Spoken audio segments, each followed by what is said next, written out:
Jam wale mon bandiraɓe musidɓe tedduɓe heeɗiɓe daroɓe Ayaw Pindi TV en garti e katande jomiraɗo e subaka hande o gam yettinan ɗon ko sifa e kelle gadana e jaydeji leydi Sénégal joni paren koye jaydeji ɗi. Altine jeetati lewru juin hitande ujunnaje ɗiɗi e nogas e jeegom ko sifa e kelle gadana e jaydeji leydi Sénégal eɗen puɗɗoro e jayde nde ganduɗa kañum woni jayde quotidien le quotidien kam musidmen jaydeyankoɓe ɓe gatti koko yuti haali koppareje ɗo e nder leydi Sénégal ɓe mbi ko eurobond paiement woni ɗen noon nden ɗon ñamade ene woni tan de mo ganduɗa kañum woni jagoɗo kalfinaɗo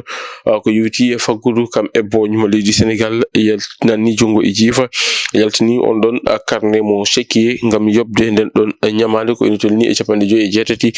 milliards ko ɗum kay woni ko Sénégal waɗi réglé joɓi ko adi jettogol ɗo ete ɓe ganduɗa kañum woni gomugu FMI hono no wiiri kam musidmen jaydiyankoɓe ɓe gartini kadi ko yuti haali on ɗon congrès mo ganduɗa kay lande Pastef wiɓini ɗum e oɗo weekend jawtuɗo hono no wiiri kam musidmen jaydiyankoɓe ɓe garti noon e konngudi Ousmane Sonko ɗum ne tawe e jayde nde arti ko yuti haali Azer on ɗon dossier ɓe garti noon ko yuti haali on ɗon trace ɓe mbitan de ko mo ganduɗa kañum woni Bassirou Fofana nden yaltina pistuji ko yuti haali ɗiɗon 37 milliards to koppareje meɗen franc CFA ɗum kala ina tawe e jayde nde ƴeewoyen jayde nde ganduɗa kañum woni Tribune quotidien kam musidmen jaydiyankoɓe ɓe garti ko yuti haali ñamade ɓe kolliti kay wonande leydi Sénégal oɗo saaha kay waɗi anticipé gam yobde ɗen ɗon e ñamade ko yuti haali ñamade muɗum ko adi jettogol ɓe ganduɗa kañum woni FMI ɗo ete lamorgo Dakar tijjoɓe ɗo ete e balɗe baɗe hono wiiri kam musidmen jaydiyankoɓe jayde nde arti ko yuti haali jillu hoorejo leydi ndi Bassirou Diomaye Diakhar Faye ngo waɗi toon to Touba wuro teddugo ngo gam yaade yiddide mo ganduɗa kañum woni khalife général ade mouride konnguli makko ene tawe e nder jayde arti e on ɗon fabrication usine de fabrication wonande kay faux billet de banque hono no wiiri kam musidmen jaydiyankoɓe ɓe kolliti kay ko gunɗon gomu woni ko yiita hono no wiiri e jayde ganduɗa kañum woni jayde wiyetede jayde Tribune quotidien ƴeewoyen jayde enquête quotidien kamɓe noon ɓe gatti ko yuti haali on ɗon congrès mo ganduɗa kay yuɓinino ɗum lande Pastef oɗo weekend jawtuɗo ɓe mbi ko Ousmane Sonko oɗo saaha kay ko kañum woni dande wonande kay ɓe ganduɗa kañumen goni opposition hono no wiiri kam musidmen jaydiyankoɓe ɓe gartani konngudi makko ɗo o eeri hoorejo leydi ndi kola ko yuti haali e dertingol sumgoji diwaniyankoji kam o yadani hen ɗo ɓe mbi kam musidmen jaydiyankoɓe so tawino kay ko ceergal wonno hakkude Ousmane Sonko kam e Bassirou Diomaye Diakhar Faye mbiyen ngal ɗon ceergal kam ngal lumbi hono no wiiri jayde arti e jillu hoorejo leydi ndi Bassirou Diomaye Diakhar Faye toon to wuro teddugo ngo Touba ɗo yiide e khalife général ade mouride jehen ƴeewoyen e jayde Sud Quotidien kamɓe noon ɓe garti ko on ɗon investiture mo Ousmane Sonko toon to ganduɗa kay kañum woni toon to Arena Dakar Arena ɓe garti noon e ɓe ganduɗa kañum woni jaawe lande Pastef kañumen kay goni ko kawritno toon ɓe mbi noon ko Ousmane Sonko oɗo saaha kay no woni tan de o holliti walla ni mbiyen o didi ngol ɗon didol ɗo ganduɗa kay ko ɗon o foti rewde e wiide mabɓe kanko Ousmane Sonko o darni ngol ɗon jinol golle ko yuti haali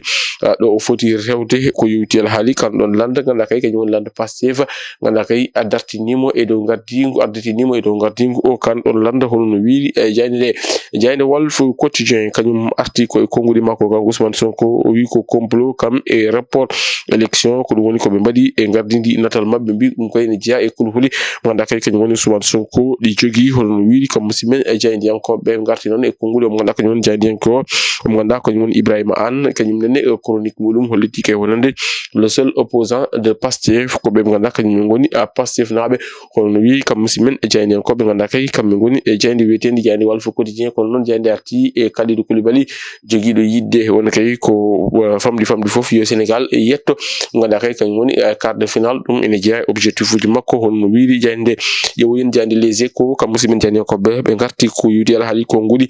Kalidou Koulibaly ɗo o wi omo selli omo e jaam kadi omo tini hoore makko no hannirta ni ete ko ɗum je sababu noon o wolliti kay wonande kay Sénégal ko famɗi ko kam haɓe jogui ɗamamuye woni maɓe jetto ko wiyete ko quart de finale e ngel ɗon kawguel windere yankowel ngel ganduɗa kay e jogori fuɗɗade e ɗeɗo balɗe paade hono wiiri kam musidmen e jaydiyankoɓe ɓe gartini kadi Ousmane Sonko mo ganduɗa kay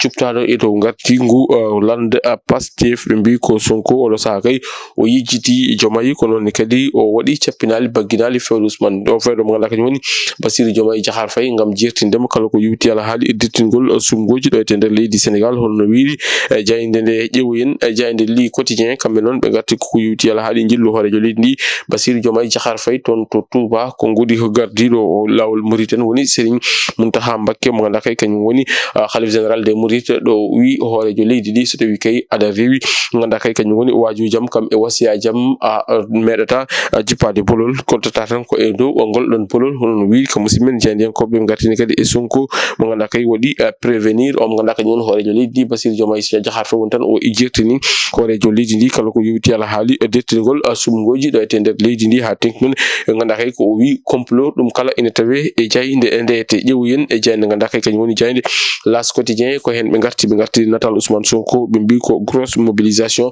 woni ko waɗi ɓe ganduɗa kañum ngoni lande Pastef toon to Dakar Arena ɓe garti noon e Ousmane Sonko mo ganduɗa kay oɗo saaha joni kañum kam holliti kam yadani e dendagal dirtingol sumgoji ko yewti ala haali ɗin ɗon sumgoji ganduɗa kay kañum woni sumgoji local woni tan sumgoji diwan yankoji hono no wiiri kam simen jeyandiyankoɓe ɓe garti e Kalidou Koulibaly kolliɗo oɗo saaha kay ina tini hoore muɗum no fewi ɗum ko caggal nden ɗon gañande ganduɗa kay kanko Kalidou Koulibaly o gañinomo ɗum o hollitino wonde kay ko famdi fof kam ma Sénégal yetto ko wiyete ko quart de finale ɗum ina tawe e jande ɓe garti e ko kalon sippiro wonno ko hakkude Reug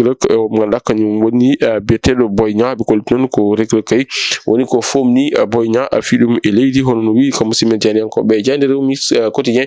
kamɓe noon ɓe garti koye on ɗon meeting d'investiture won kay hoorejo lande Pastef Ousmane Sonko ɓe mbi ko Sonko met en garde wonande kay omo ganduɗa kañum woni hoorejo leydi ndi Bassirou Diomaye Diakhar Faye kala ko yewti ala haali dettingol sumgoji ɗo e nder leydi Sénégal e hitande fande nde hono no wiiri kam musidmen e jeyandiyankoɓe ganduɗa kay kamɓe ngoni jayinde wiyetende e jayinde ganduɗa kañum woni Rewmi quotidien yewoyen jayinde Record quotidien kam musidmen jeyandiyankoɓe ɓe garti koye ɗon sippiro wonno hakkude mo ganduɗa kañum woni Reug kam e omo ganduɗa kañum woni Boy Niang 2 ɓe mbi ko Reug kam kay woni ko hersini omo ganduɗa kañum woni Boy Niang 2 ko ɗum ko tawate e jayinde nde Bara Sappo ko Ndiaye mo ganduɗa kay ene hollira hoore muɗum no hannirta ni ete ko yewti ala haali on ɗon keppogel mo leydi Sénégal ko nguri capitaine o Kalidou Koulibaly ne tawe e nder jayinde nde ɗum ko caggal ɗum ko adi tan ngal ɗon poddal ciilagal hakkude leydi Sénégal